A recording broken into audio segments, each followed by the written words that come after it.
Mimika menanggung Papua, ini analisa ekonomi politiknya. Papua adalah tanah yang kaya, tapi pertanyaannya kenapa masih banyak daerah yang tertinggal.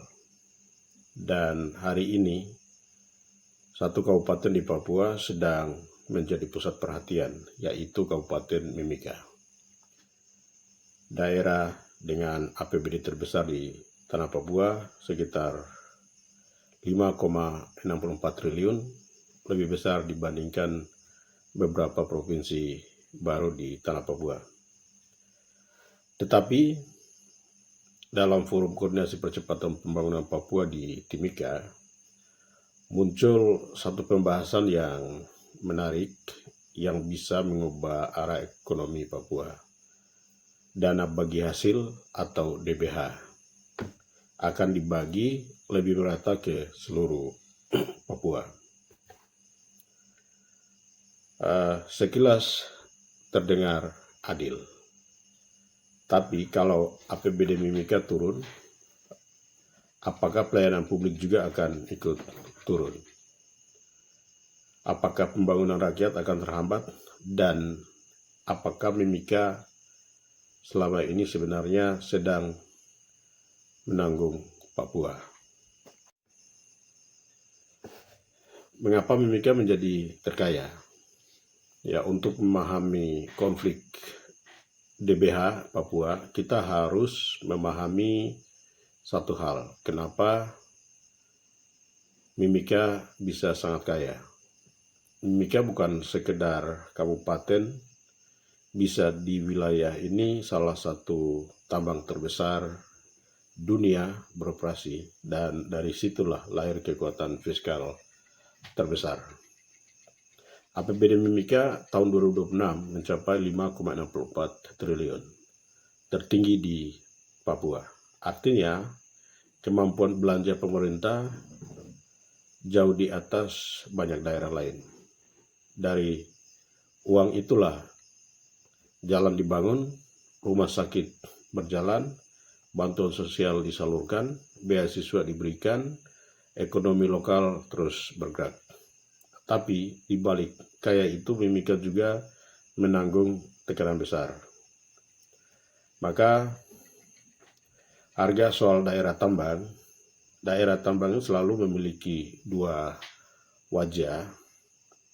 Dalam pemahaman saya, situasi ini dalam satu sisi terlihat kaya, yang kedua sisi lain menghadapi tekanan sosial yang berat.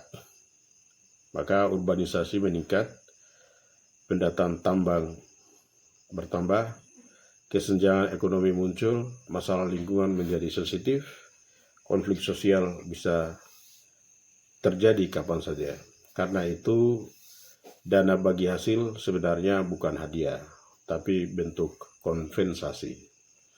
Karena daerah lain penghasil ikut menanggung dampak eksploitasi sumber daya alam, dan disinilah perdebatan mulai muncul. DBH Papua, pemerataan atau pengaruh hak.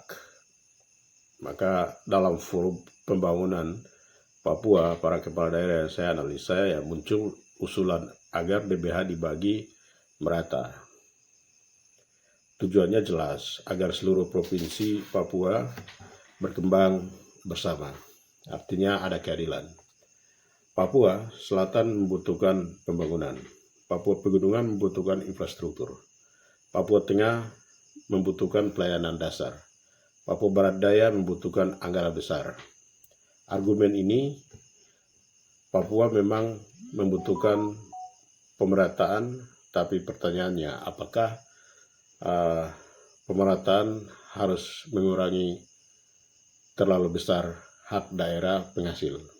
Karena jika APBD Mimika melemah, yang berdampak bukan elit, tapi masyarakat.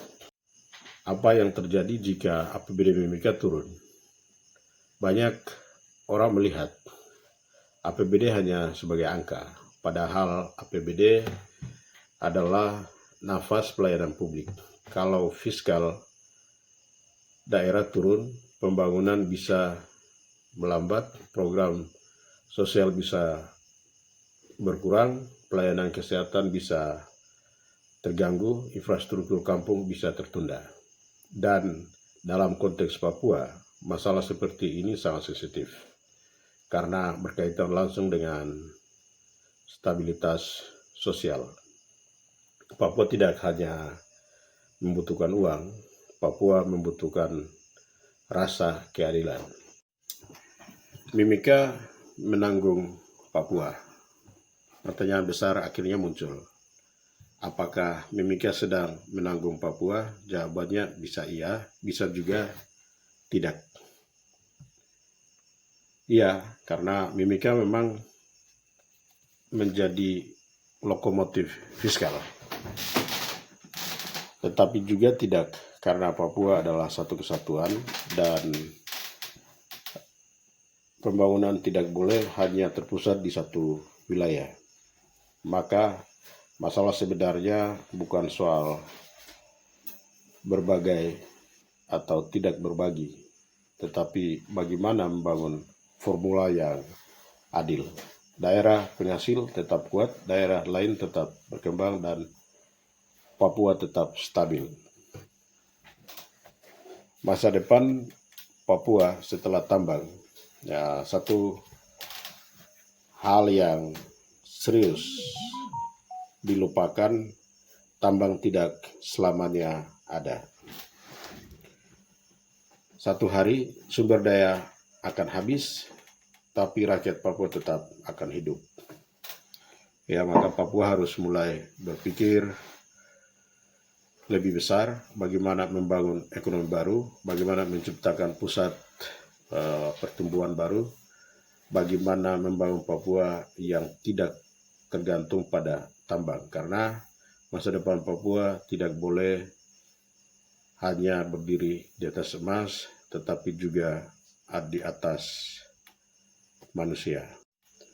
Perdebatan DBH Papua hari ini sebenarnya bukan sekedar soal uang, tetapi soal keadilan, soal kontribusi, soal masa depan. Mimika hari ini memang kuat, tapi kekuatan itu juga membawa tanggung jawab besar. Dan Papua membutuhkan lebih dari sekedar pembagian anggaran. Papua membutuhkan visi, karena persatuan Papua tidak bisa dibangun hanya dengan slogan, tetapi dengan keadilan yang dirasakan semua pihak. Menurut Anda, apakah DBH harus dibagi lebih merata atau daerah penghasil tetap harus mendapatkan porsi terbesar? Tuliskan pendapat Anda di kolom komentar. Dan jangan lupa subscribe, karena kita akan terus membahas Papua dengan pikiran terbuka dan keberanian membaca kenyataan di tanah Papua. Terima kasih.